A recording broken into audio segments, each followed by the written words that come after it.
spent last week running from the heat, but the beat's coming alive. Let's get lost tonight. Blood moves on my right.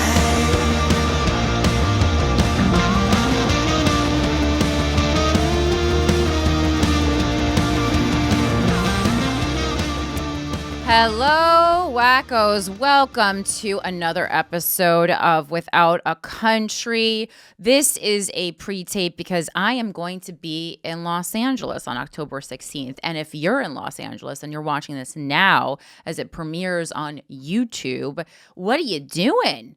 Pause this and go to the Comedy Store to see the Halloween edition of GASH, which is happening Wednesday, October 16th at 8 p.m. Pacific, because you're in Los Angeles.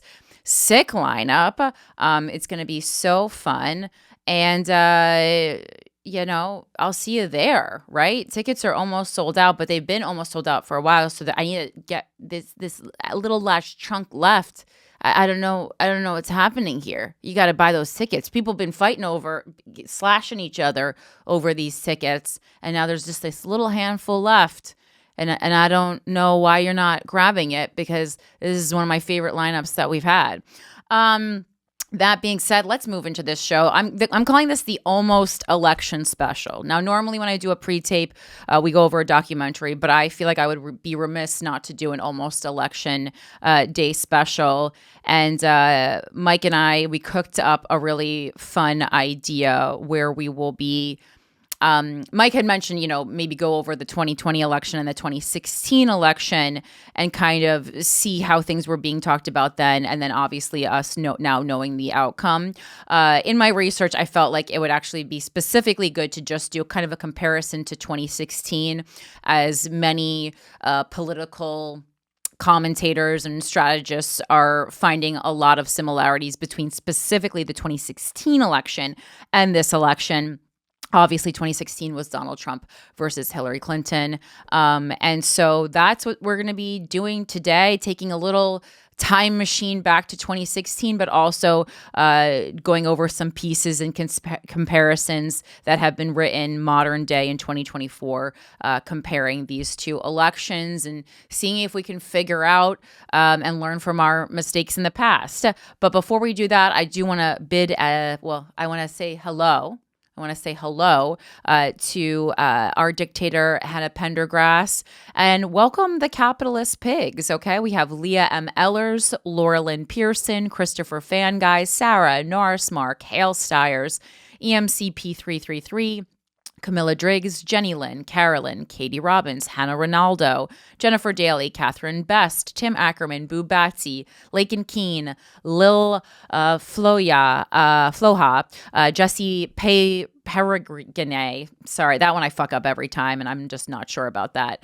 Audra Williams, but you get extra time when I fuck up your name, so maybe it works out. Audra Williams, Crystal Schmidt, Shelby Snyder, Michael Fow, Amber Christensen, Talene Georgian, Lila Lee Soley, Jasmine Grant, Bridget, Luke, Taryn Kaleno, Marisa James, Chuggle, Brittany Gustus, and Alex Hart, Sierra Mataro. And our cuties, Long Arms Length, Sophia Tauber, Gemma James, Miranda, Emily Eckelberger, Nicole Perks, Rebecca _99, Cavs 138, Zoe Ross, Annie Green, Heidi Lundquist, Nicole, Carl Murphy, Margarita Cranova, Beth Brunner, Lauren Morkill, Chris Gordon, Tori Colster, Desiree Cotunio, Kristen Hood, Morgan Conrick, Sammy Lane, Ms. Mack, Emily LaFontano, Joshua Callahan, and Fright Lab. I appreciate you all immensely. If you are watching this and you're not part of the Patreon, but you want to be, you can head over to patreon.com/withoutacountry. Every week, our Patreons get an additional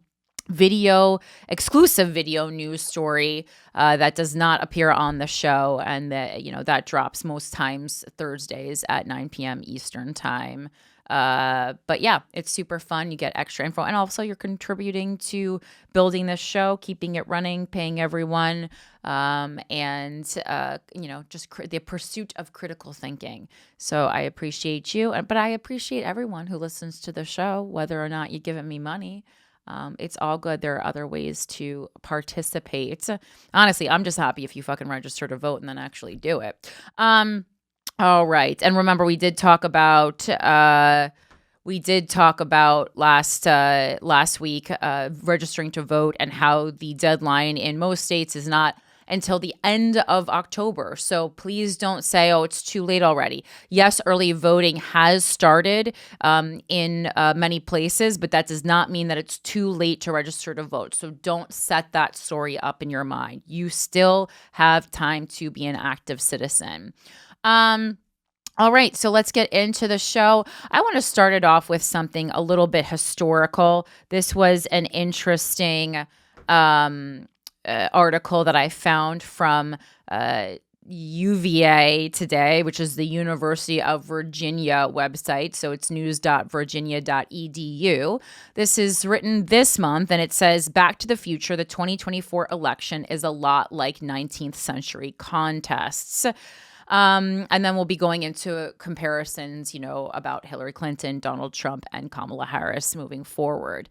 This says, from tight races and divided electorates to differences in the Electoral College and popular vote, the 2024 election resembles U.S. elections of the past. In an essay on the University of Virginia Miller Center for Public Affairs Election 2024 blog, Miller Center Senior Fellow Robert Strong notes that extremely close presidential elections are common, not exceptions. The last time a president defeated for re-election came back to win the White House was 1892.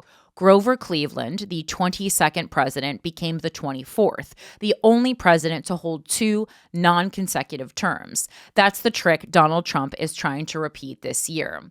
If we look beyond Grover Cleveland to politics in the second half of the 19th century, are there any insights from that era that might help us understand our own political times? Maybe. Here are a few things to consider. In the 20 years between the presidencies of Ulysses S. Grant and William McKinley, neither major political party was dominant. Only one presidential candidate from 1876 to 1892 won 50% or more of the popular vote. Samuel Tilden, the loser in the controversial 1876 election, did get 50.1%, but ultimately lost in the Electoral College. Several presidential elections at the end of the 19th century were extremely close. Cleveland won the popular vote in 1884 by less than 1%. He won it again in 1888 by a similar margin, but lost to Benjamin Harrison in the Electoral College. James Garfield in 1880 won by roughly 0.1%. Twice in this century, the winner in the Electoral College lost the popular vote. Bush in 2000 and Trump in 2016. There were two similar results in the second half of the 19th century. Tilden and Cleveland, after winning the popular vote in 1876 and 1888, each lost in the Electoral College. Of course, victory in the Electoral College in the second half of the 19th century was a moving target.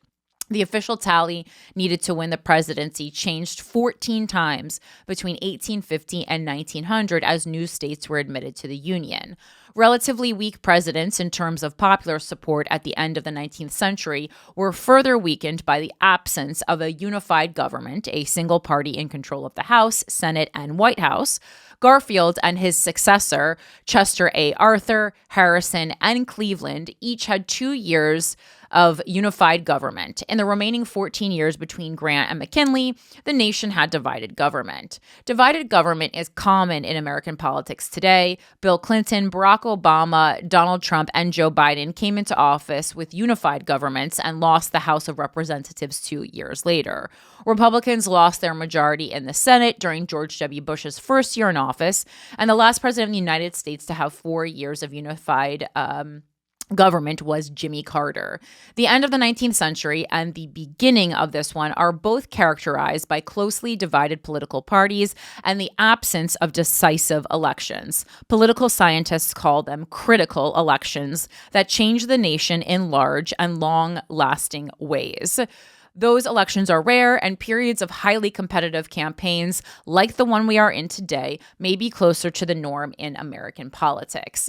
So that was just a little bit of history. I love history. I think, some people will argue regarding this election that history does not repeat itself, but obviously the saying goes that history does repeat itself, or often repeats itself.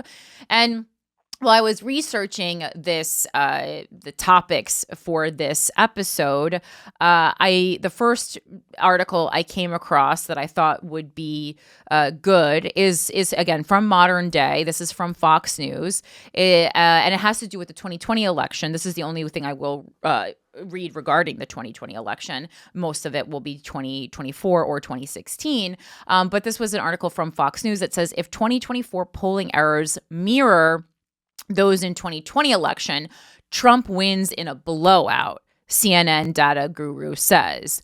Trump underperformed then presidential candidate Joe Biden in 2020 polling by up to 4 points in some surveys. And this is a similar thing that we saw in the 2016 election regarding Hillary Clinton, because that's why, for a lot of reasons, but that was one of the reasons that people were so surprised, or many people were so surprised, that Hillary Clinton did not end up winning the 2016 election.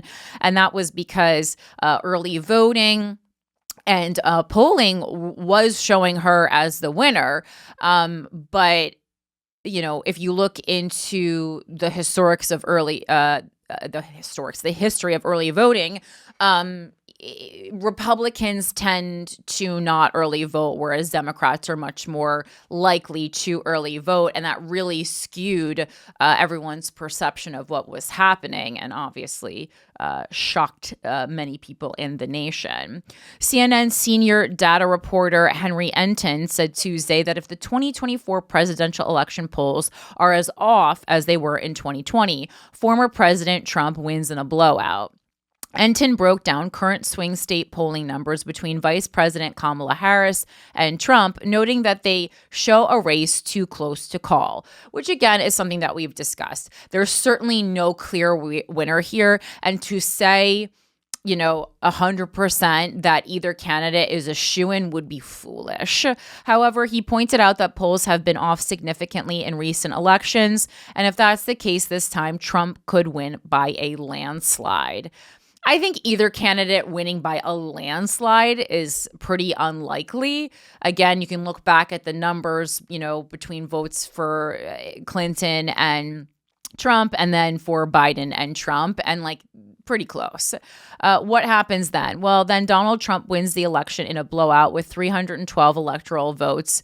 And I'm talking about popular vote, because he carries all the Great Lake battleground states plus Nevada, plus the other states he was leading in, Arizona, North Carolina, and Georgia, he said. The reporter began by displaying the close race numbers between Trump and Harris in the 7 battleground states. As his aggregate polls showed, Harris is up by 1 point in Nevada and Pennsylvania, and up 2 in Michigan and Wisconsin. And again, as we have been discussing, Michigan, big Arab population, so a real deciding factor in that vote is going to be Palestine and Israel, and the response or non-response to that. Trump, on the other hand, is up by 1 in North Carolina and Georgia, and 2 points up in Arizona.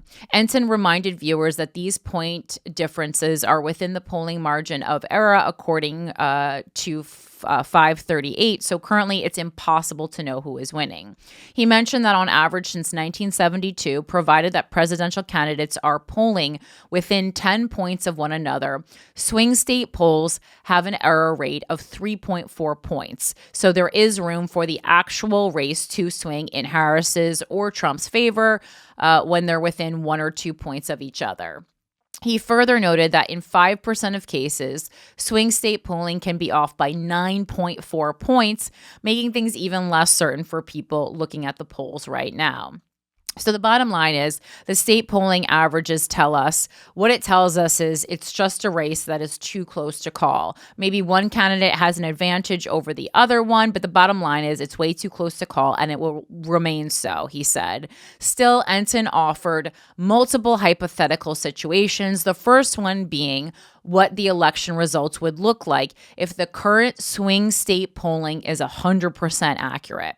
If the polls are exactly right, Kamala Harris gets 276 electoral votes to Donald Trump's 262, still extremely close because she carries those Great Lake battleground states despite losing North Carolina, Georgia, and Arizona. He then followed up by showing what would happen if polling errors matched those found in the 2020 election. According to Vanderbilt University, polls overstated President Biden's lead over Trump by 3.9 percentage in the 2 weeks prior to Election Day, calling it the largest polling error since 1980, when support for Democratic nominee Jimmy Carter was overestimated by 6 percentage points. Ensign argued if today's polls had similar errors of the last cycle, Trump could walk away with 312 electoral college votes to Harris's 226. Conversely, Ensign discussed what would happen if polling errors predicting a red wave in the 2022 midterm elections appeared on November 5th, 2024. What happens if we have a polling miss like 2022, he asked. Well, in that particular case, now the winner has flipped again, and Kamala Harris wins in a blowout with 319 electoral votes because she retakes those Great Lake battleground states, carries North Carolina, Georgia, and Arizona. So I think there's obviously, again, I still think it's really anyone's election, which, I mean, it's always important to vote, but why specifically it's extremely important to vote in this presidential election. Jesse Waters has been on Fox News saying that the election does have a 2016 feel as well. And he discussed on his show, he did about a 10-minute segment kind of comparing 2016 to 2024. And he said that, he believes that President Donald Trump will put America first and how Republicans are eager to start voting. He said this has a 2016 feel. He was speaking to the silent majority, and today he's speaking to what he referred to as the scared majority. Writer Douglas McKinnon says this. He says this: fear is real. Fear does motivate, which of course it does. But I think both sides have something to fear, right? So the left fears a second Donald Trump presidency, and we know that presidents tend to be much more doubling down on their beliefs in their second term because they truly have nothing to lose. I mean, this guy already has 34 felonies? I mean, the guy, he literally has nothing to lose at this point. And then of course the right has, they can lose yet again and have a second Democratic president back to back with Joe Biden. So both people have fear, He says fear is real. Fear does motivate. Working class Americans do fear that elite enabling liberal policies beyond their control are robbing them of their quality of life now and well into their future. But many of these Americans have also realized that there is one way to combat that fear and regain some of that control: by voting. Working class jobs are being gutted because politicians like Biden and Harris let our manufacturing base leave the country for cheap labor in exchange for political donations. The agricultural machine conglomerate John Deere, an iconic American brand, has laid off hundreds of workers in the Midwest and are moving their factories to Mexico, and Biden and Harris never even tried to convince them to stay. This is vintage Trump: cajole American companies with the threat of tariffs to remain in America, hire American, and make sure their products are made in the USA. This is why he won in 2016, and if this continues, why he will win again. Putting the American people first, and American-made machines need to be run with American-made energy. Kamala Harris has always been against American energy. Again, from Fox. All right. So I now want to move into a couple op-eds from 2024. Again, this whole episode, we're just kind of really digging in, seeing what we can learn about the election, what people are saying, what we truly think is going to happen. This is from the Washington Post. And this says it's not absurd to keep asking GOP leaders who won the 2020 election. Sorry, I lied when I said there was only one article about 2020. There's two. This says if Mike Johnson and J.D. Vance want to move on to other topics, they can just tell the truth. And this is important, obviously, just because I think a lot of people fear that if Trump does not win the election, he will claim that it was stolen. He will claim that, something was, the government's working against him, that it's fake news, that it's a conspiracy, and that we will have a repeat of January 6th. This is by Ramesh Ponnuru. Mike Johnson, the Speaker of the House, got tripped up this weekend by a question that should not have fazed a high schooler with a moderate degree of civic awareness. Who won the 2020 election? Johnson and other Republicans say the question is a trap, but it's one they have set for themselves. When George Stephanopoulos asked Johnson on This Week to acknowledge that Joe Biden had won the election and Donald Trump lost it, Johnson complained that the ABC anchor was playing a gotcha game. He went on, "You want us to litigate things that happened 4 years ago when we're talking about the future." Senator J.D. Vance had used the same dodge a few days earlier during the vice presidential debate. On a second pass, Johnson said Joe Biden has been the president for 4 years. There's not a question about this, okay? He added 185 words on all the topics this exchange was keeping him from addressing. At no point did he say that Trump lost or Biden won. What's absurd is not the question, but the fact that it has to be asked. All Johnson had to do to be able to move on to the topics he prefers was tell the truth, which can be done succinctly. Biden won. He could have added, and unfortunately. One reason the 2020 question keeps getting asked is that Trump himself won't drop the subject. And again, this just makes, I think what many people have to fear, rightly so, is that no matter what happens in the real result of the 2024 election, if Trump wins, obviously that's a problem for many people in and of itself. But if he loses, I think it's kind of clear by now by many of the GOP's response to who won the 2020 election that he is going to claim something went awry because the man cannot accept defeat. Trump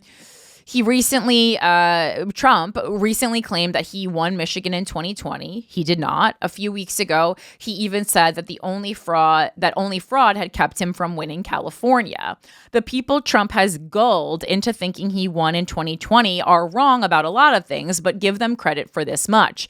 If Biden really had taken the electoral votes of several states where Trump won more legal votes, they would be right to be obsessed about it. What it doesn't make sense is the line that Republican politicians so often want to take. Maybe the election was stolen and maybe it wasn't, but let's talk about more pressing issues. Vance has in the past used another tactic to keep his distance from Trump's most outlandish assertions, changing the subject to other complaints about the 2020 election. A month before Trump picked him as his running mate, Vance said, "I don't see any reason to think that Dominion voting machines switched ballots. But many Republicans still saw the election as illegitimate," he said, because of COVID-era changes to election rules and social media companies' suppression of news stories unfavorable to the Democrats. This argument lets the Republicans who advance call the election rigged without making swing voters worry they are dangerously detached from reality. But it can't possibly justify throwing out the duly cast votes of millions of Americans, which is what Trump and his allies tried to do after the 2020 election. Nor can it justify Trump's repeated claims that he really won the election by, quote, a landslide, he has sometimes said. This pseudo-sophisticated case, the pretense that Trump is just raising important questions about voting procedures and online content moderation during the 2020 election, collapses under the slightest pressure. Vance himself seems to have grown tired of having to insist that Trump didn't not win the election. The day after his debate, he said yep, with no further explanation when asked whether Trump had won. Modern parties usually abandon presidential candidates who lose. Trump's barrage of falsehoods about the election saved him from that fate and helped him cruise to the Republican nomination. Again, what we're seeing with Donald Trump is someone who lies, does bad things, commits felonies and is rewarded for it. And I think it's a really interesting kind of like social experiment about who we are as people, who Americans are as people. And it certainly does reward lying. It shows that if the truth is not something that you like or does not work for you, lying is a feasible option. That's what especially if I'm a young person who has not yet developed my full critical thinking skills, that's what I'm learning from this for sure. And I mean, you see it work outside of politics too. So I guess my advice to you here, guys, is lie through your fucking teeth. I mean, if you have no problem sleeping at night, The larger voting public in 2022 seems to have held Republicans' indulgence of 2020 mythology against them. In a recent poll, 63% of respondents thought Biden had won legitimately in 2020. Only 30% of Republicans agreed. No wonder Republican politicians don't like having to talk about it. At least through the end of this campaign, they seem to have concluded they are stuck with the lie. A fantasy about 2020 has the potential to cause them to lose another election in 2024. Then going back about a little over a month, there is a piece in the New York Times that we're going to use as an opposing op-ed.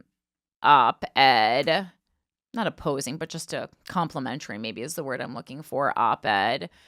Oh boy, if this ever worked. Can you pull up this New York Times op-ed by David Brooks on the big screen, Mike? Because now I just have no internet as usual, somehow. How it's the one that says how Trump wins and Harris and the Democrats below it. All right, I finally got it. So this says it's November 6th. We're taking a little time machine into the future. It's November 6, 2024, the morning after Election Day. The people in the Trump campaign should be counting their lucky stars for Donald Trump's close victory, given the political incompetence they showed in July and August. In the 6 weeks between July 21st, when Joe Biden dropped out, feels at the same time like yesterday and so long ago. And Labor Day, they had one job: to define Kamala Harris as an elite San Francisco liberal before she could define herself as a middle-class moderate. The Trump campaign did next to nothing. All they needed was to play the 2019 clips of Harris sounding like a wokester cliche, but they couldn't even come up with an argument, let alone act upon it. Harris brilliantly defined herself in that vacuum. This mistake could have been fatal for the Republicans because Trump is the 46% man.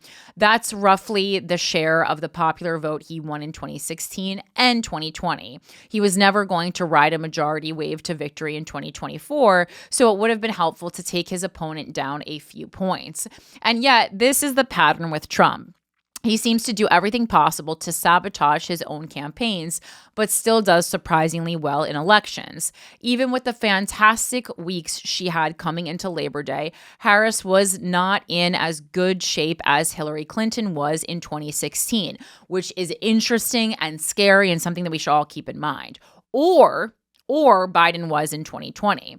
Harris had a roughly 2-point lead on Labor Day weekend, but Clinton led by about 4 or 5 percentage points at that stage and ended up losing. That's in part because polls perennially underestimate Trump's support by about 2.2% in 2016 and 3.3% in 2020. Just look at the swing states. According to the 2016 polls, Clinton led Michigan and Wisconsin by 4 to 8 points going into the fall, but still lost on Election Day. In 2016, Clinton led in Pennsylvania at summer's end by about 6 points, while in 2020, Biden led by between roughly 3 and 4 points, but Trump still beat Clinton there and came within a point of beating Biden. Most of the election models had the 2024 campaign right on Labor Day. It was basically a tied race, even if Democratic exuberance gave the impression that Harris had some ineffable momentum, which gets to a core point. It's always misleading to follow campaign news day to day. The ephemera distracts you from what really matters. Elections are driven by a few core realities. Trump had several fundamental issues that drove support to him, no matter how jerkish he could be. Trump being victorious in 2024 comes down to these 5 turbines of Trumpism.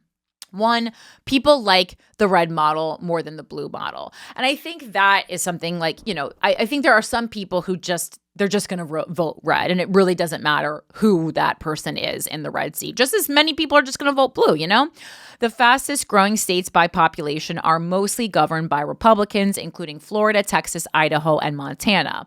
The fastest shrinking or stagnating states are mostly governed by Democrats, including New York, Illinois, California, Pennsylvania, and Hawaii. The red model gives you low housing costs, lower taxes, and business vitality. The blue model gives you high housing costs, high taxes, and high inequality. Democrats want to expand the welfare state so that our social insurance system would look more like Europe's, but Europe is economically stagnant and falling behind. In 2021, households in the European Union enjoyed, on average, only 61% of the disposable income Americans enjoyed. By this measure, rich European countries like Norway are behind poor American states like Mississippi. According to the McKinsey Global Institute, large European corporations invested 60% less than American corporations in 2022 and grew at 2/3 the pace. For a decade, Europe has been falling behind on capital development, research and development, and productivity growth. Even the vaunted German economy has basically flatlined since 2018. Many American voters might envy the long European vacations, but they want economic dynamicism more. For years, voters in swing states had been telling pollsters that the economy and inflation were their top issues. They looked around the country and concluded that the Republican approach seemed better at generating dynamicism and growth, or at least better than Harris's pitch for and defense of Bidenomics. 2, Democrats are the party of the ruling class. The most important divide in American life is the diploma divide. College-educated folks tend to vote for Democrats, and high school-educated folks tend to vote for Republicans. Thus, the richest places tend to be Democratic, right? And this also explains my complaint that it's not just this diploma, divide, but that the diploma divide goes beyond who you vote for. It also feeds into how you're spoken to, right? So Fox News is much easier to read, which means that the information is getting to more people faster, and it doesn't matter what kind of a degree you have. You can easily read Fox News without a college degree, whereas many of the pieces in the Washington Post and the New York Times are written with a just a more academia vibe to them. So if you can't process the information because you don't understand the words, and I am college educated, and half the time I'm stopping to read the words. I don't know what the words mean. They're using specifically like political jargon that is not used in everyday conversation, and I think many Democrats pride themselves on, usage of big words, but you can pat yourself on the back all day. But if you can't bring more people to your party, who the fuck cares what kind of a vocabulary you have, right? And again, I talked about it time and time again, but I think that's a big way that Democrats fail themselves, because they're so obsessed with showing how smart they are and kind of being like, we're not interested in people who aren't college educated. Well, that's a lot of America, so you should get yourself interested in it. And furthermore, get yourself interested in not only the people that are not college educated, but why aren't they college educated? Did they want to be college educated and they didn't have the means? Do they grow up in a place where they don't feel college is important? Are they pursuing jobs and careers that you don't need to have a college education for? So why waste the time and the money? It's like, be a little bit more curious about it, and instead of treating it like some exclusive fucking club that we're not letting new members into, because we want new members, right? You gotta publicize the party if you want new members. And make it inviting. The Democrats dominate the media, the universities, the cultural institutions, and government. Even the big corporations headquartered in places like New York and San Francisco are trending blue. Ruling class Democrats live in very different worlds than high school educated Republicans. The average high school grad dies 9 years sooner than a college graduate, is more likely to be obese, is much less likely to marry, and is much more likely to divorce.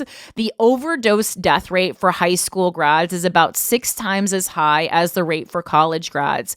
Of course, working class voters resent these inequalities.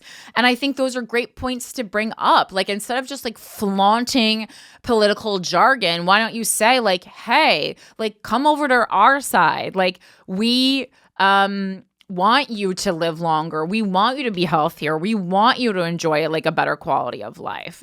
Worse, educated class folks have rigged the game. Children from affluent families tend to attend public and private schools flush with cash, while working class kids don't.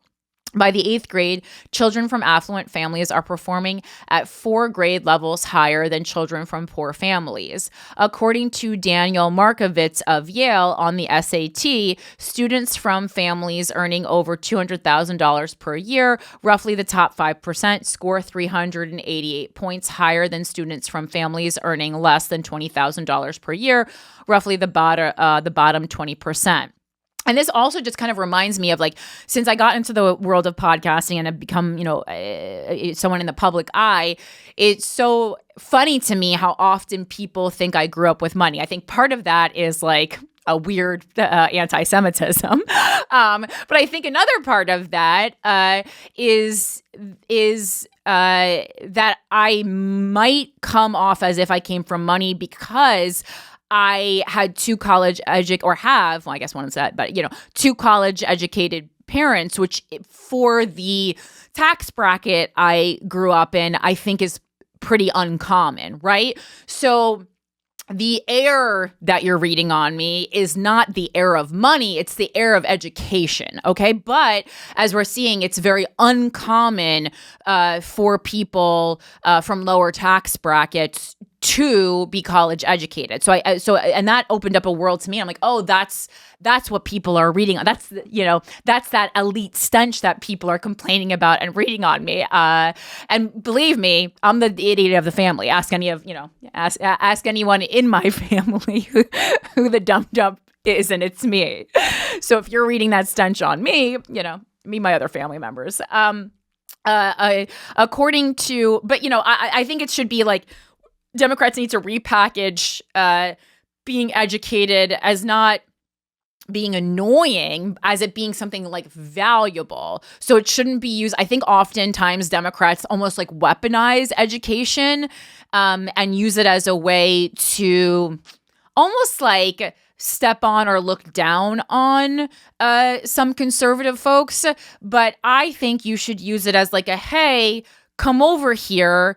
knowledge is power, and we want to share some of this power with you, whether or not you have the means to go to college yourselves. Like, I think that's how you rebrand it, right? You don't want to hoard information and education. We wanted as many people to have access it as possible, because to me that strengthens the entire country.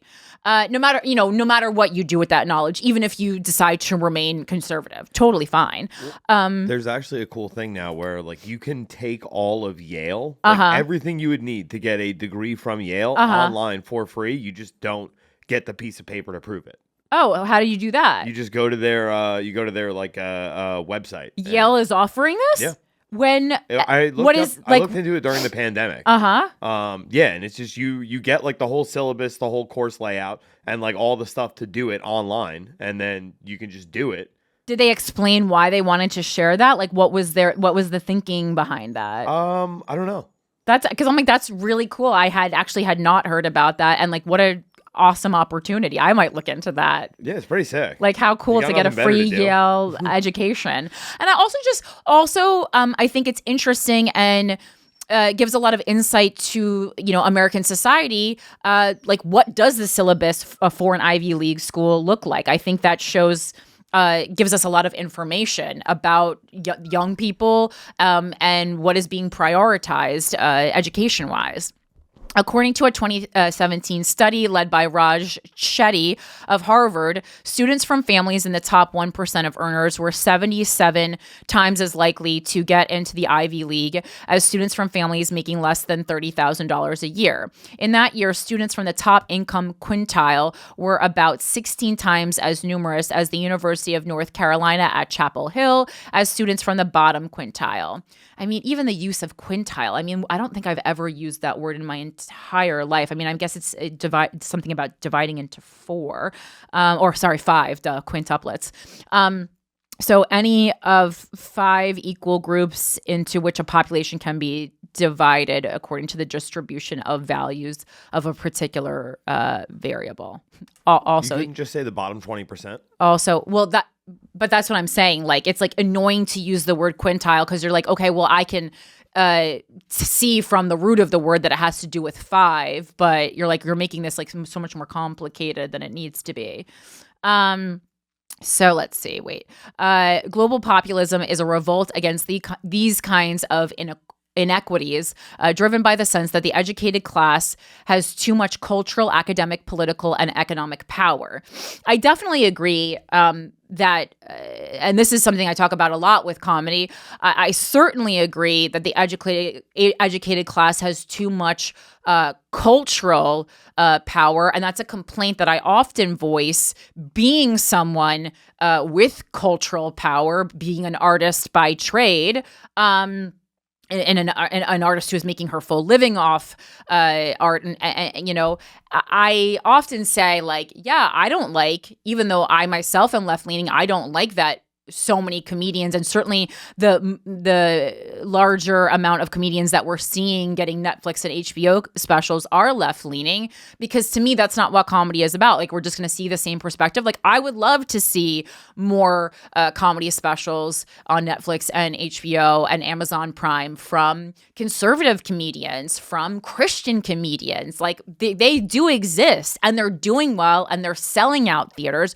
We just don't see them online because, as this article states, and again, I agree with it, these, people from the educated class have a chokehold on culture.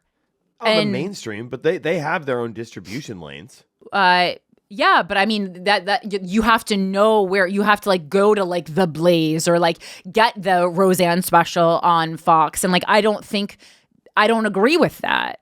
I think it should be part of the same mainstreaming sources that we're all intaking. I feel like culture is wildly important in America, and we really look to culture to guide us. And if our content that we're taking in is polarizing, it's no wonder that our politics are polarizing. It doesn't need to be that way. And even if you don't agree with it, like, all right, give it a watch. It's also like for those groups of people who we read about, on last week's episode, who are taking in a lot of their information and news from things, that are not, the New York Times or even Fox News. It's more like a podcast or some kind of Instagram reel or TikTok. It's like, okay, well, if they're going to take it from that anyway, at least they can get a variety of perspectives. Let's see. The revolt is fueled when highly educated professionals condescend to or don't even see the masses they are sitting on, and when students at elite universities spending upward of $100,000 a year on them pretend to be the marginalized victims of oppression. That makes me laugh. Highly educated Democrats like Kamala Harris see themselves as increasing the size of government to help the downtrodden. But many Americans look at those efforts and they just see affluent people amassing more power for themselves in Washington. They conclude this is what the educated elites always do. They promise to do stuff for us, but they end up serving only themselves. Social and moral cohesion. Republicans can be rugged individualists when it comes to economics, but Democrats can be rugged individualists when it comes to morality. A lot of great points in this piece. They are more likely to hew to a code of moral freedom that holds that individuals should be free to live by their own values. Individuals get to choose their own definition and of when human life begins. Any form of family and social life is okay so long as the individuals within it give their consent. This is the privatization of morality. I love that phrase, the privatization of morality. I really, really, really love that. And I really agree with this, right? When you say, like, sometimes people say, well, I'm fiscally Republican. Can we start using the phrase, I'm morally democratic, And again, it is used such as, it's such like a sense of entitlement that Democrats have with morality, like saying things like I'm on the right side of history. I hate that. Even if I do agree in my heart that you're on the right side of history, what a pompous ass thing to say. Yet, because you don't fucking know. We don't know. Maybe God's a Republican. I don't fucking know. Yet in most places, people are formed, honestly, if you read the Bible, I do feel like maybe God is Yeah, in most places, people are formed within morally cohesive communities. They derive a sense of belonging and solidarity from shared moral values. Their lives have meaning and purpose because they see themselves living in a universal moral order with permanent standards of right and wrong, within family structures that have stood the test of time, with shared understandings of, say, male and female. Privatized morality leaves even many progressives with existential insecurity. 41% of very liberal men and 60% of very liberal women report that they are in poor mental health more than half the time. But the lack of social and moral order is a practical calamity for less educated folks. Poor people don't have time to have a mentee bee, as the kids are saying. They just don't have time. Do I think that they are having mentee bees? Yes, I think poor people are having mentee bees, but I don't think they have time to take a mentee bee day. Okay, because they have 3 jobs. Taking a mentee bee day is a fucking, that's a luxury. The things that derail their lives are broken relationships, infidelity, out-of-wedlock births, addictions, family conflict, and crime. When Republicans... I feel targeted. I was thinking about you as I was reading that. When Republicans talk about immigration, crime, faith, family, and flag, they are talking about ways to preserve the social and moral order. Democrats are great at talking about economic solidarity, but not moral and cultural solidarity. General dissatisfaction. Kamala Harris is practiced the politics of joy in this election. Again, we talked about her joy on last week's episode, running a hope-filled and sunny campaign as any incumbent party tries to do. But many Americans are not feeling it. As the fall general election campaign got unofficially underway after Labor Day, only 25% of Americans were satisfied with the direction of the country, according to Gallup, while 73% were dissatisfied. According to Ipsos, 59% of Americans said the country was in decline, 60% 58% agreed with a series of statements conveying that the, quote, system is broken. Which, I mean, I think is just like a kind of a thing people like to say. And then can you say, well, can you break down how the system is broken? They'd be like, I don't know, it's just broken.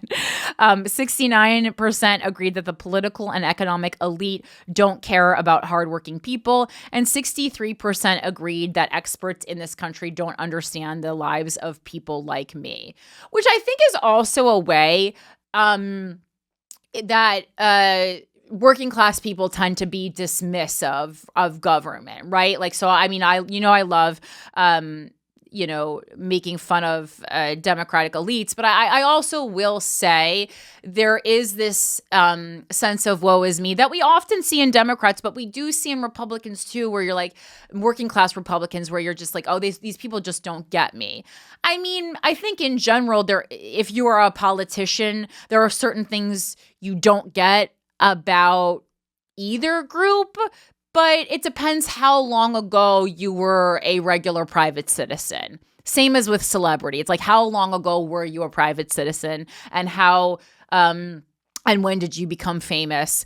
At what age did you become famous? And I think that really changes what kind of a celebrity you're going to be. And, celebrity and politician these days, very similar.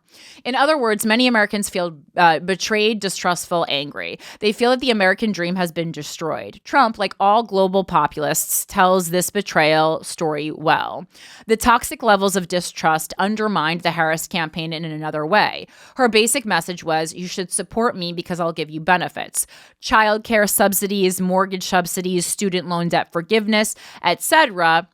But distrustful voters no longer reward benefits with votes. And also, like, childcare subsidies works for lower income people, but mortgage subsidies doesn't matter if you can't afford to buy a home to begin with. And student loan debt forgiveness certainly doesn't matter for that large group of people who are not going to go to college, right? But distrustful voters no longer reward benefits with votes. Trump sent out more than $800 billion in checks during the pandemic and derived no political benefit from it.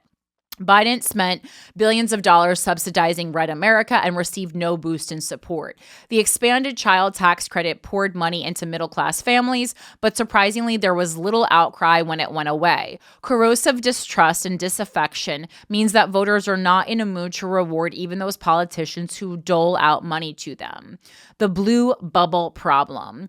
Bill Clinton and Barack Obama lived in the shadow of Ronald Reagan's and George W. Bush's victories. Clinton and Obama both understood the blue bubble problem. If you spend your life listening to what Democrats in the big cities say to one another, then you will misunderstand America. Both Clinton and Obama took tough stances to show that they were not blue bubble natives. The crime bill, welfare reform, Obama's stances on illegal immigration, gay marriage, and fossil fuels. Clinton triangulated and Obama talked about transcending left and right. Clinton and Obama are still popular across the country, but they are disdained by many of the cadres who work in the Democratic campaigns and administrations. During the 2010s, right-wing populists took over the Republican Party from the outside. MAGA.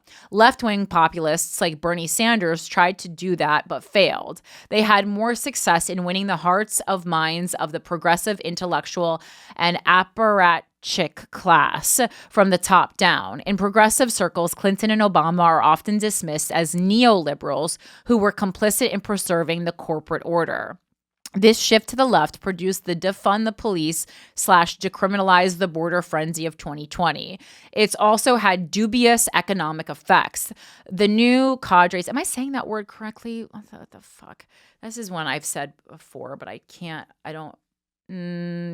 small group of people specially trained for a particular purpose or profession. Cadre is okay. The new cadres were convinced, rightly, that Obama did not stimulate the economy enough after the financial crisis. In response, they decided to stimulate the hell out of the economy after the pandemic. They ended up exacerbating inflation and effectively destroyed Biden's reelection prospects even before the age issue became so dominant. Clinton and Obama essentially followed the median voter theory, run to the center where independent voters are. By contrast, the new, I just said it, what did I say? Cadres are more likely to believe in the mobilize the base theory. Run a really progressive campaign so that young lefties turn out. Harris tried to run a campaign that gave something to each wing of the party. It resulted in the everything bagel, a campaign that offered gestures and a hodgepodge of policies for everybody, but lacked a clear vision. Pennsylvania was the more, and I think this is an interesting criticism of her campaign because it is a little more in the middle, which is the same kind of campaign that Joe Biden ran. But at that time, I think we desperately needed a centrist president, right? Whereas maybe we can go a little bit more extreme this time because we're coming from a Democratic president. Whereas Donald Trump, God bless him in his own way, leans in. He's extreme and he's not making an apology for it. And I do think that is an interesting tactic, right? I don't agree with at mostly anything he says, but I respect the hardcore lean, and he's like, I'm going to be who I'm going to be, and I'm going to be extreme, right? Pennsylvania was the most important state in this election, the hinge around which all sorts of election scenarios pivoted. But as Nate Silver noted in August, there weren't many polls showing Harris ahead there. Clinton and Biden led in polls there, and Clinton lost, and Biden barely won. In hindsight, Harris's decision not to select Governor Josh Shapiro of Pennsylvania as her running mate looked like a terrible act of overconfidence. But Shapiro was perceived as a moderate. And again, as a Jew, I think that was, sadly, the move was to go not Jew. The progressive wing lobbied against him, so Harris went with a guy who helped her win a state she was always going to win anyway. I know who I fervently want to win, Harris, but many Democrats were always a little over ebullient about her. A Trump victory has never come down to running a brilliant campaign. It comes down to those 5 turbines driving enough support in enough key places to in his direction. So those are some op-eds. I really liked that one. I thought that one was wildly interesting. And then USA Today also released a poll in the past week about what are Trump's odds of winning the election and why they just got better, right? Recent polling in Pennsylvania suggests voters are divided in choosing Vice President Kamala Harris or former President Donald Trump. And we know Pennsylvania is such an important state, right? Betting markets disagree. If they're right, Pennsylvania and the presidential election might go Trump's way. Since the vice presidential debate between J.D. Vance and Tim Walz, offshore betting markets have trended toward Trump, right? And it's been interesting because this was a kind of a social media phenomenon that I saw going around the past week in IG Reels and TikToks saying what's a better way? And I also saw this on X a lot. People were arguing a better way to tell or have an idea of who is going to win an election rather than looking at political polls. It's to actually look at betting, betting apps where people have actual money on the line. And I thought that was very interesting, right? The same way you would look at a sports team's odds of winning a game.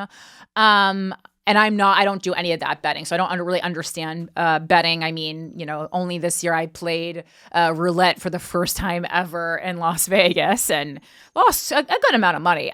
Corinne, I got you. Yeah. You understand betting? I understand the betting markets very well. And have you been kind of looking? It seems like something that you would be into and where are people? Like, what are these apps that people are using? So there's one where you financial can betting. literally gamble on anything. Like it's like you can bet on The Bachelor, you can bet on the presidency. Interesting. It's called Pop Market or something like that. But it's one of those like it's dubiously legal, but it's offshore enough that they haven't shut it down. And you can bet on there. And I've been keeping an eye on them because that's the screen share I keep seeing the most. Right. With like who they think is going to win based on that. But it's also a thing, though, where it's like a lot of that money is speculative. So if you have a media, right, like you were saying, like essentially a monoculture that's praising Kamala Harris constantly. Right. And you have on the flip side, like all these people who are saying, I think Trump has a chance and he's getting plus money. That's going to skew the numbers towards Trump. Right. Where it could be speculative, not necessarily like an indicator of actual results. Right. And another thing that just crossed my mind as far as using, like a betting app versus like a political poll is that gambling definitely skews more male than female, and women tend to skew a little bit more liberal, I believe. And I just kind of looked that up, and it said, I said gambling. I looked up gambling addiction, male versus female, just for an extreme number.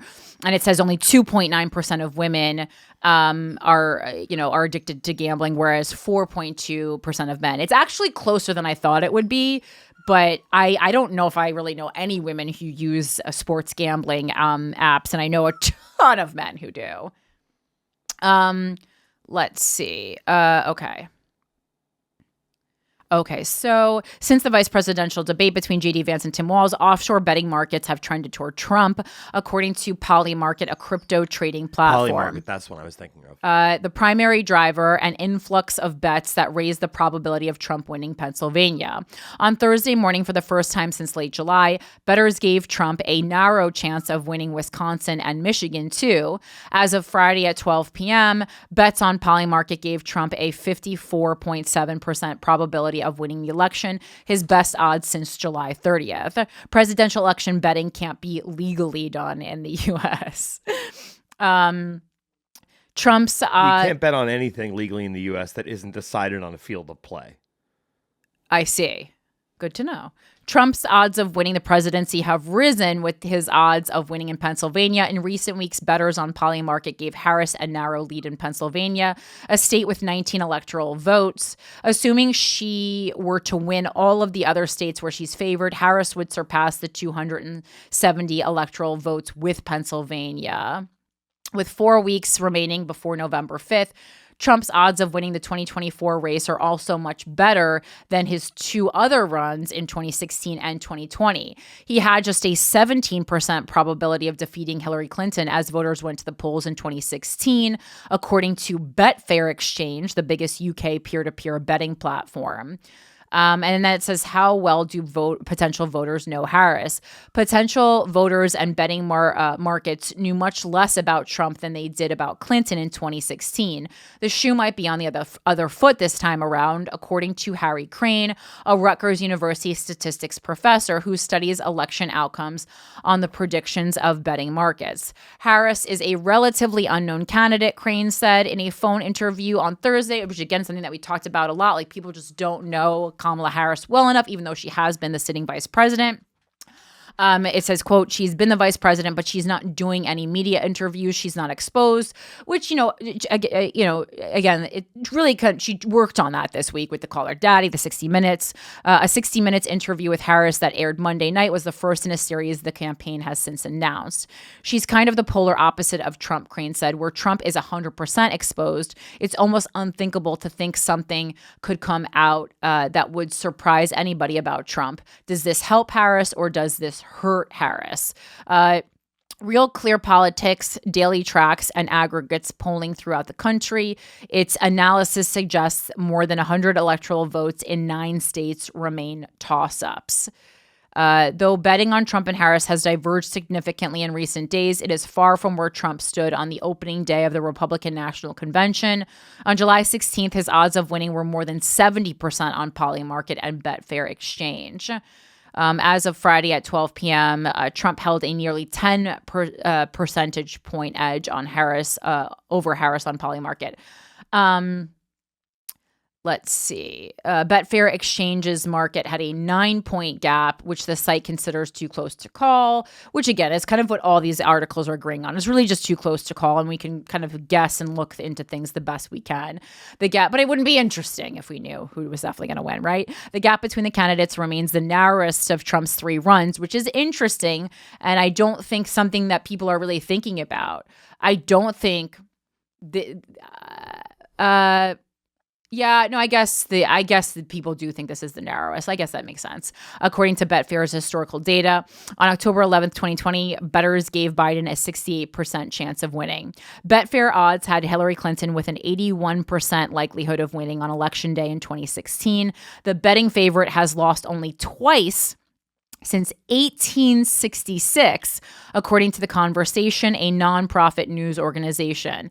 The only other time bettors failed to predict the winner was 1948, when Democrat Harry Truman beat 8-1 odds to defeat Republican Thomas Dewey. And then I went to, specifically the Washington Post had a really nice way of organizing.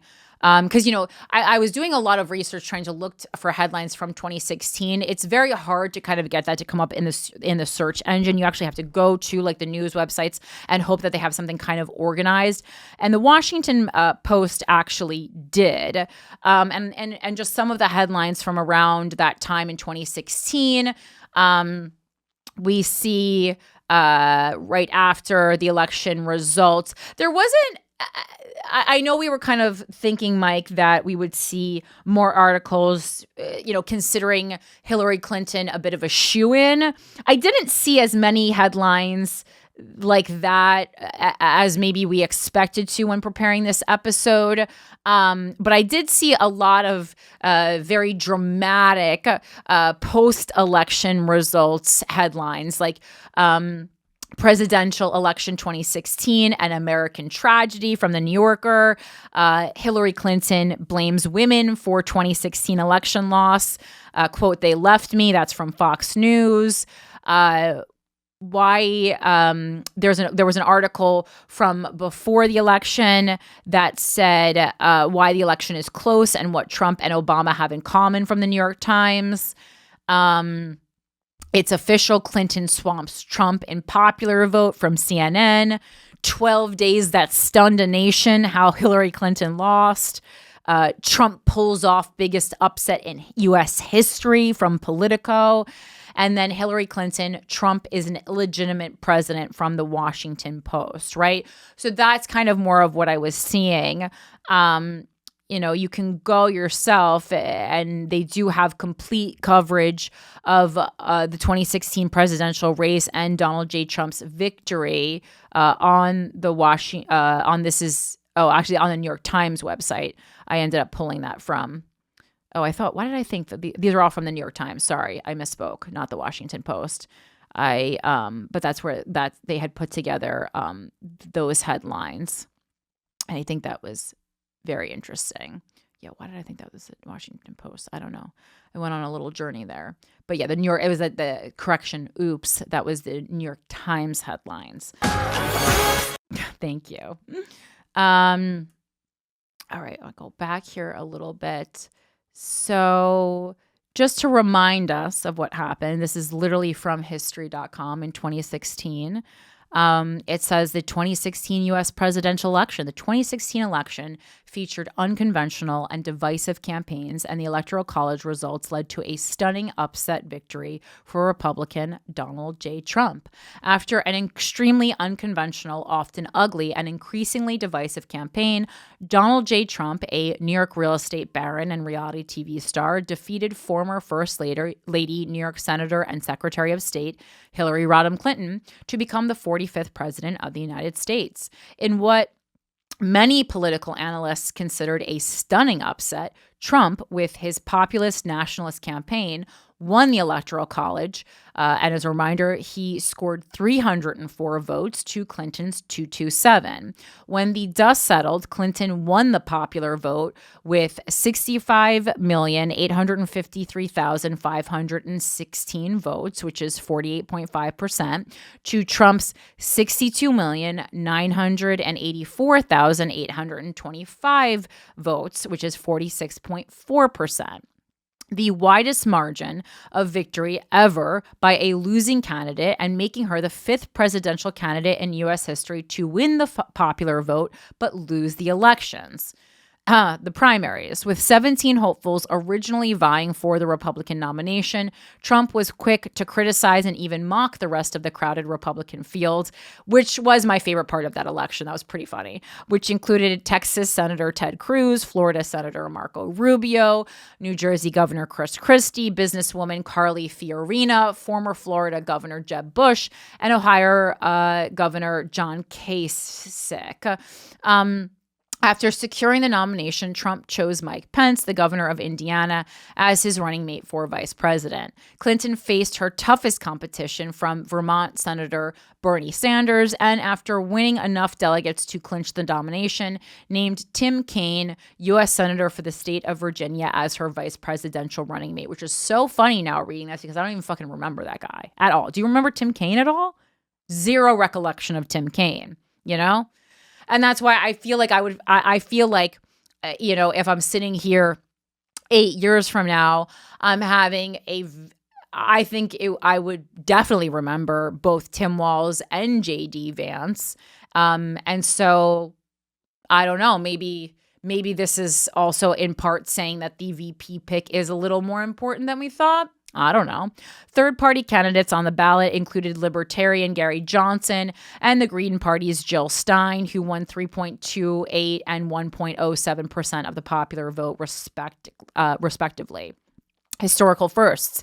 In an election unlike any other, 2016 included a number of firsts. For her part, Clinton became the first woman to win the presidential nomination of a major party. Trump, meanwhile, became the first president in more than 60 years with no experience serving in Congress or as a governor. The only others were Dwight Eisenhower and Herbert Hoover. At the age of 70, Trump also became the oldest president in U.S. history. Ronald Reagan was 69 when he was sworn in. Nice. Yes, nice. I would also argue that it makes sense that, we're swearing in older presidents now because people live longer, healthcare and technology are advancing. So, today is 70 doesn't look the same as 30 years ago, 70, right? I would also argue that. The Clinton and Trump campaigns. The top two voting issues for Americans, according to Pew Research Center, were the economy and terrorism, followed by foreign policy, healthcare, gun policy, and immigration. During his campaign, Trump called for building a wall at the Mexican border, draining the swamp, meaning ending corruption in Washington, D.C., and opposing free trade deals. Clinton's campaign centered on healthcare, rights for women, minorities, and LGBT and fair taxes. But in a battle of slogans, I'm with her versus Make America Great Again, I mean, when you really sit down with it, Make America Great Again does feel a lot more powerful. Both campaigns were fraught with scandals and negative attacks. Trump opponents were fueled by reports of sexual misconduct, including a leaked Access Hollywood recording of him bragging about groping women. Opponents also focused on Trump's controversial comments and tweets on immigrants, race, and more, his attacks on the news media, and violent protesters who lobbied for his election. Clinton opponents, meanwhile, rallied around chants of lock her up, citing an ongoing FBI investigation into possible improper use of her personal email server during her time as Secretary of State. The FBI concluded in July 2016 that no charges should be made in the case, but on October 28th, then FBI Director James Comey informed Congress that the FBI was investigating more Clinton emails. On November 6, 2 days before the election, Comey reported to Congress that the additional emails did not change the agency's prior report. Going into election night, Clinton led in nearly all final polls. According to the New York Times and based on exit polls, Trump's win was attributed to his ability to not only consolidate the support of white voters, especially those without college degrees, so that theme is coming up a lot, but with minority and lower income groups as well. Russian interference. In January 2017, the Office of the Director of National Intelligence released a report concluding that the Russians interfered with the election to undermine public faith in the U.S. democratic process, denigrate Secretary Clinton, and harm her electability and potential presidency. After Trump fired Comey for, quote, the Russia thing, former FBI Director Robert Mueller was appointed as special counsel to investigate possible collusion between Russia and Trump's campaign. After a 2-year investigation, Mueller submitted his findings to the Justice Department in March 2019.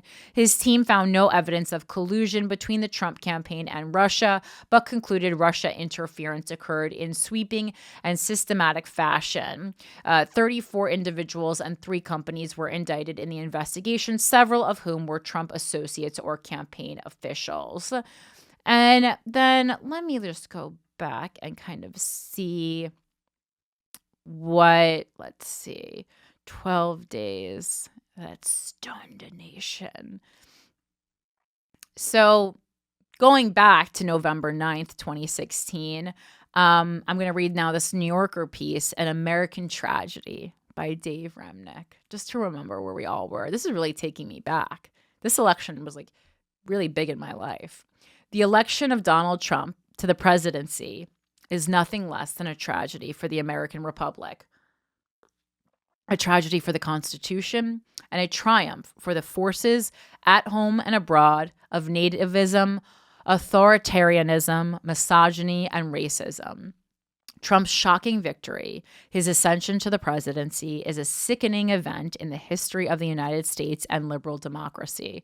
On January 20th, 2017, we will bid farewell to the first African-American president, a man of integrity, dignity, and generous spirit, and witness the inauguration of a Khan who did little to spurn endorsement by forces of xenophobia and white supremacy.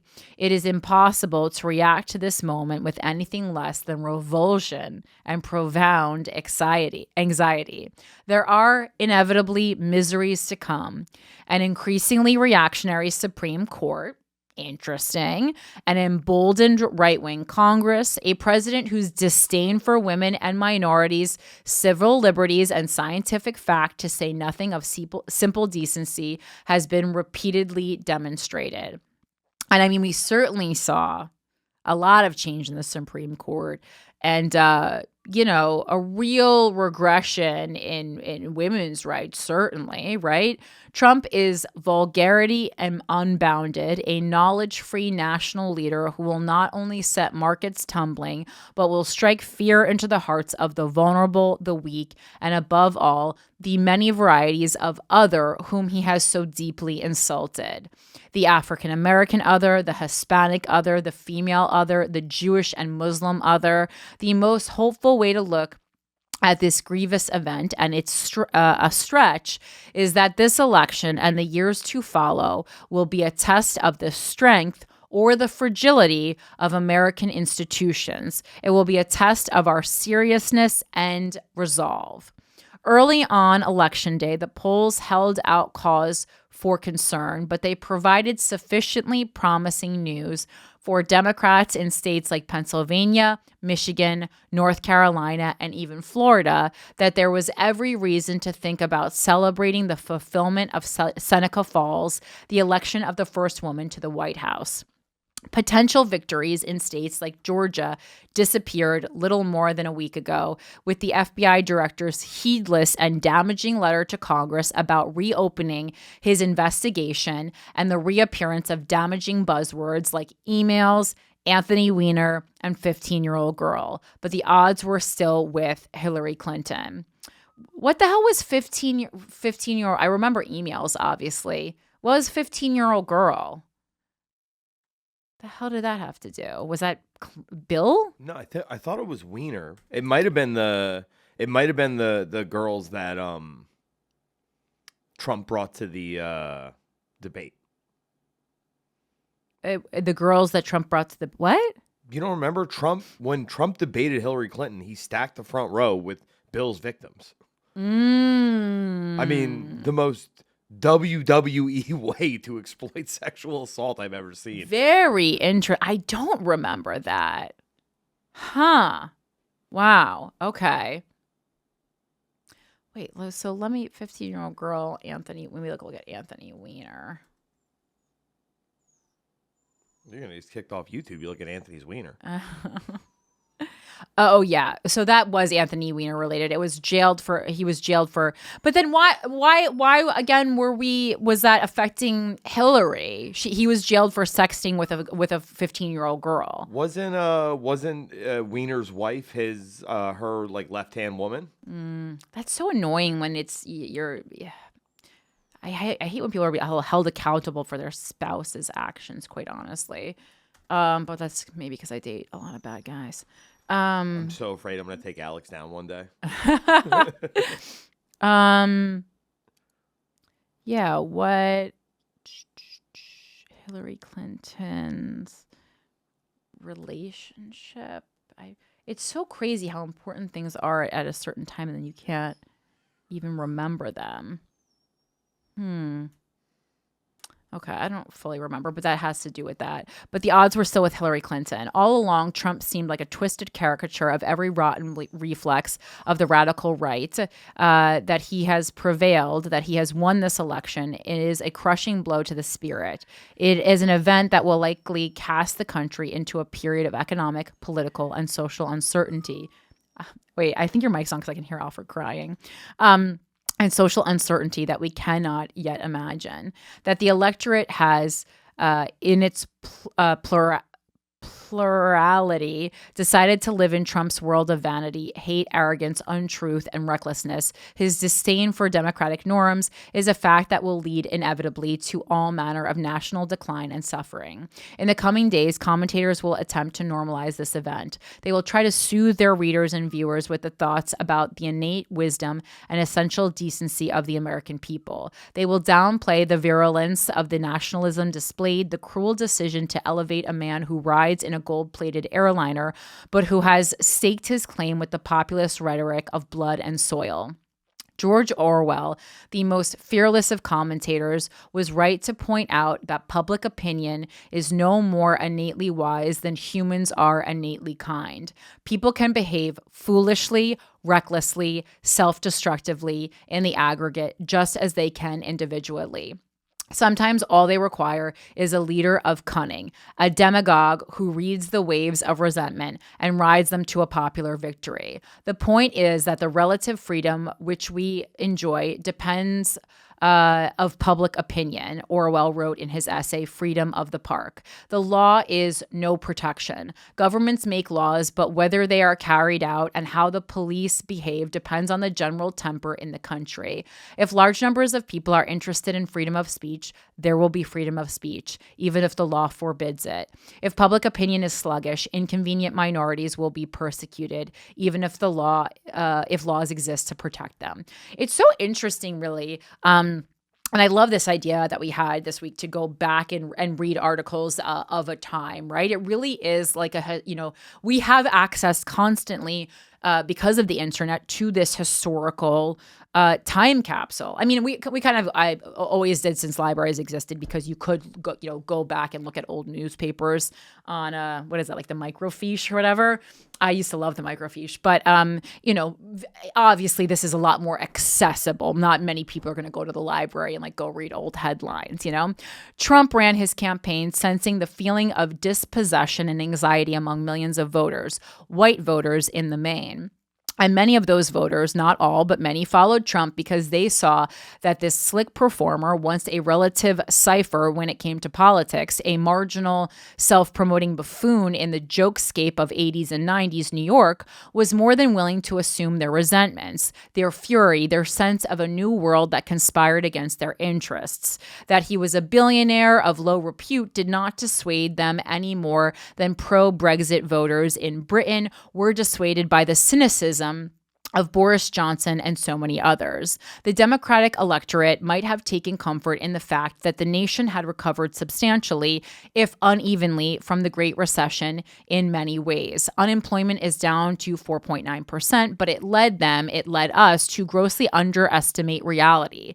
The Democratic electorate also believed that with the election of an African-American president and the rise of marriage equality and other such markers, the culture wars were coming to a close, which I think is very interesting looking backwards, right? Because you think that means progress. But if you really look at American politics, it's so often one step forward, two steps back. And that's what we saw. You say, no, because the people who voted for Barack Obama think, oh, I can breathe easy. Now I can rest on my laurels a bit. We've done it. We've elected an African-American president. When in reality, you need to go even harder, because the people who don't want an African American president, the people who want a white president, who only want a Republican president, they're going to fight even harder now, because this time they have been defeated, and they're not going to take, you think they're going to take it lying down?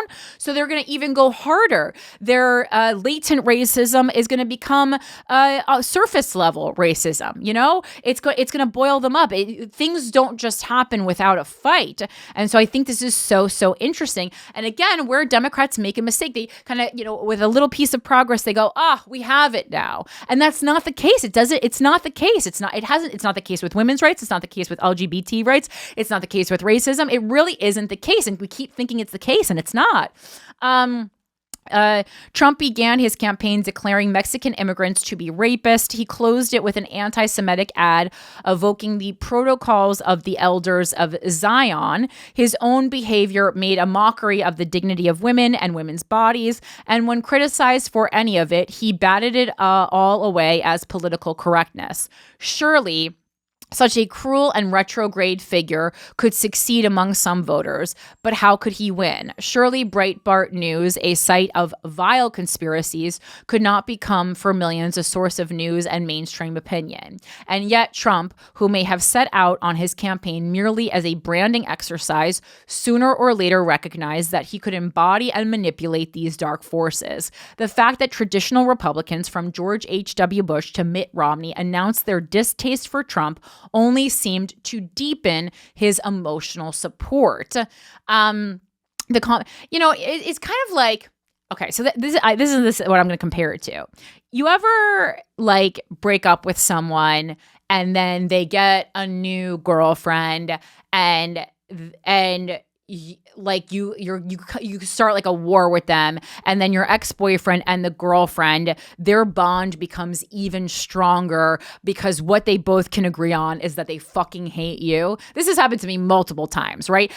So many times, the bond between my ex and their new girlfriend is how much they hate me. That's kind of how I see Trump and his supporters, right? So even if other Republicans are yeah, we don't like Trump either, that to me just makes Trump supporters more on his side. It makes them more together. If we laid off with the Trump hate a little bit, I think it would actually behoove the left. But on the flip side, yeah. I mean, my entire teens and 20s was the rhetoric of Dick Cheney being literally the most evil man on the planet, and we all knew it. And it was celebrated when he threw his support behind Harris.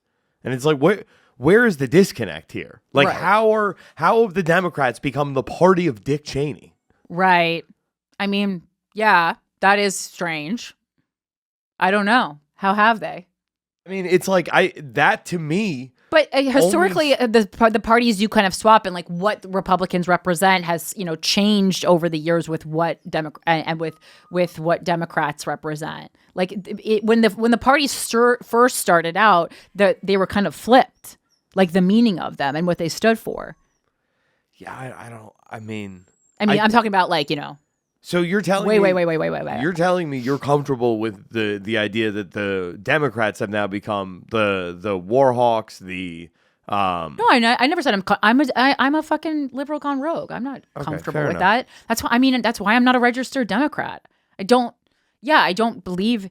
I actually truly in my heart, I do believe in Kamala Harris, and I'm on record as saying she was my favorite when even though she dropped out early, going into the 2020 election, she was my favorite. She's been my favorite since then. And I don't know. You know, that's just like, I like her. This is something about her I've always liked.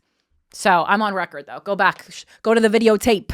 The commentators, in their attempt to normalize this tragedy, will also find ways to discount the bumbling and destructive behavior of the FBI.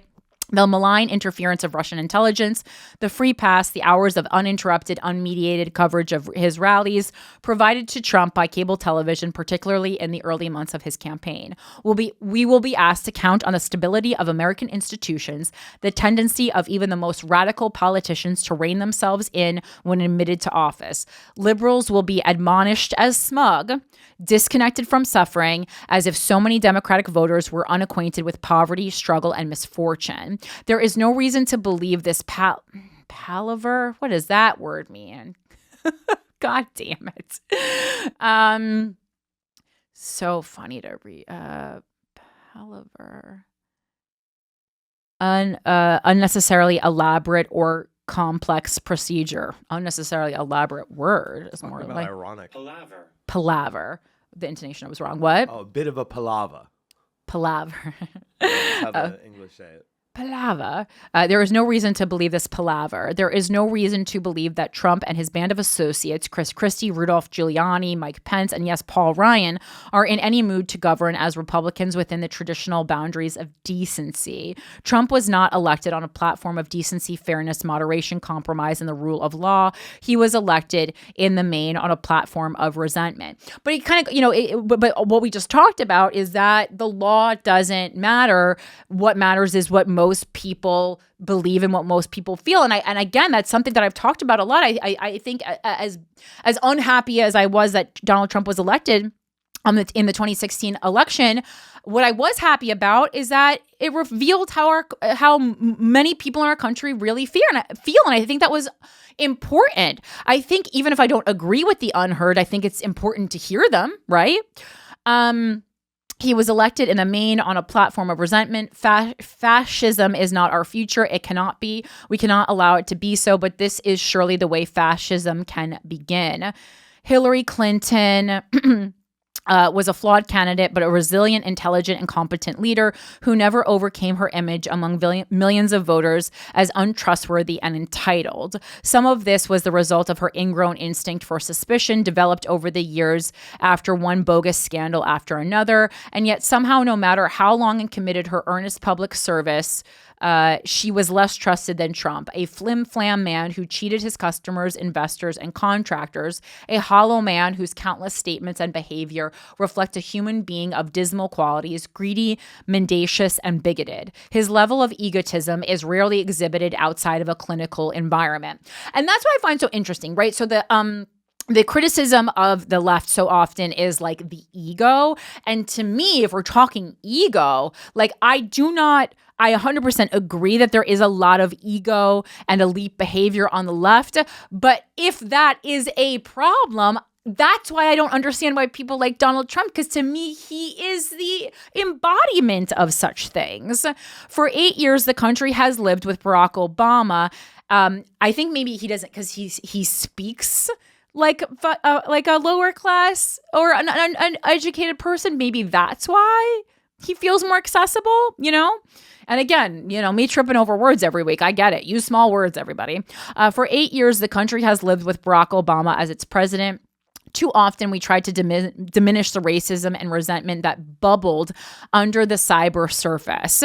And again, I think sometimes we forget that, also Donald Trump being elected really was not just like anti-Hillary Clinton. It was also a loud response to the president, to the first black president. I think that too. You forget about that.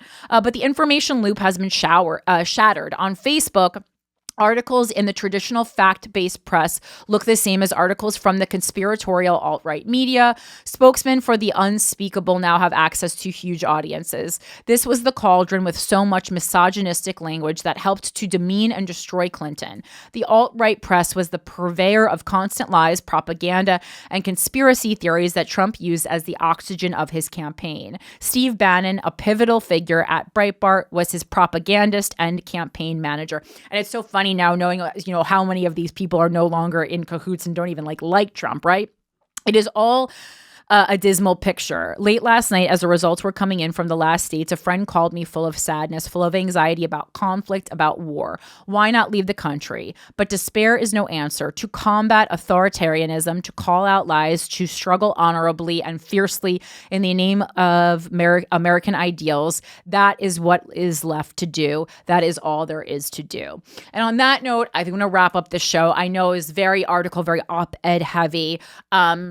But I think that's just kind of how we piece it together. We look at the past, we see what's going on in the future, we look at comparisons to this election that was certainly, I would say for most of us listening to the show, the 2016 election was the most memorable, besides, I guess, the election of Barack Obama, was the most memorable election of our lifetime for, millennials, / Gen Z, right? Who's listening to it? I think mostly millennials for this show. Maybe some boomers. Hey, what's up? Gen X. So that's our show. If you want to contribute an article to the show or want to bring up a point or have a personal perspective that has some facts in it, send me an email at withoutacountrypodcast@gmail.com. If you want to be a part of the show financially, head over to patreon.com/withoutacountry. Thank you so much. Make sure to subscribe to our YouTube channel at Without a Country. Follow me on all social media at Philanthropy Gal. Follow our wonderful producer, Mike Harrington, at Them Harrington. And again, please make sure that you are registered to vote. The deadline is not yet. And if you're in Los Angeles, well, I'll see you tonight at GASH, 8 p.m. at the Comedy Store. Peace. Bye.